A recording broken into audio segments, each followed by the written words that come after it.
नमस्कार, क्या आप देख रहे हैं केडी न्यूज। केडी न्यूज में आपका स्वागत है।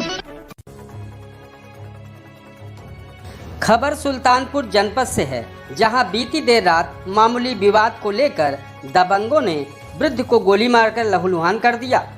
घटना को अंजाम देकर हमलावर फरार हो गए। ग्रामीणों की सूचना पर पुलिस मौके पर पहुंची। मामला करौंदी कला थाना क्षेत्र के सराय ख्वाजा गांव का है। वृद्ध को गंभीर स्थिति में करौंदी कला पुलिस जिला अस्पताल लेकर पहुंची, जहां डॉक्टरों ने बुजुर्ग को मृत घोषित कर दिया। वहीं रात के अंधेरे में हुए गोलीकांड से इलाके में सनसनी फैल गई। क्या नाम है आपका? धीरे मिश्रा। कौन है जिनको गोली मारी गई आपकी? हमारे चाचा है। क्या मामला था, कुछ है? मामला हम लोग सर नहीं मालूम था। इनके लड़के के पूछा बबलू है, चाचा सो रहे थे, बोले नहीं है, तो उनके सो रहे थे, उठ के गए देखने के लिए, तुमको गोली मार दी। अच्छा, मतलब कोई जो मारे हैं आपकी जानकारी में है? सर नहीं, जानकारी कोई नहीं है वो। बबलू का क्या कोई रंजिशन? कोई बबलू को मालूम होगा सर। कोई रंजिश उंजिश है किससे आप? बबलू को मालूम है सर, हमको नहीं मालूम। हम लोग को इनके 3 लड़के हैं।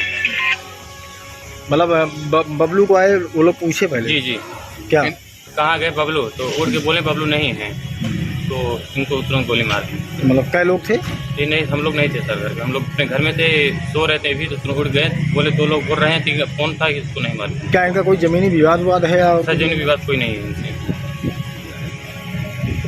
वहीं इस पूरे मामले पर पुलिस की मीडिया सेल ने मीडिया को जानकारी दी कि थाना करौंदी कला क्षेत्र अंतर्गत प्रथम पक्ष के बबलू मिश्रा उर्फ राकेश मिश्रा पुत्र विजय पाल मिश्रा निवासी गोपालपुर ख्वाजा पटखौली थाना करौंदी कला के बच्चों व दूसरे पक्ष के बच्चों में 15-20 दिन पूर्व खेलने को लेकर विवाद हुआ था।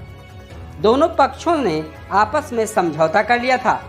इसी बात को लेकर दिनांक 24/7/2022 को रात्रि 9:40 पर दूसरे पक्ष के लोगों ने प्रथम पक्ष का विवाद हुआ, जिसमें दूसरे पक्ष द्वारा फायर किया गया, जिसमें विजय पाल मिश्रा उम्र 62 वर्ष की गोली लगने से घायल हो गए, जिन्हें उपचार हेतु अस्पताल ले जाया गया, जहां पर उपचार के दौरान मृत्यु हो गई।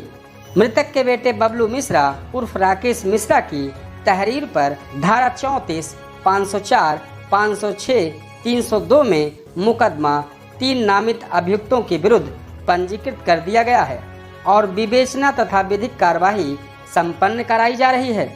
मीडिया को आगे जानकारी दी गई कि मौके पर शांति व्यवस्था की स्थिति सामान्य है।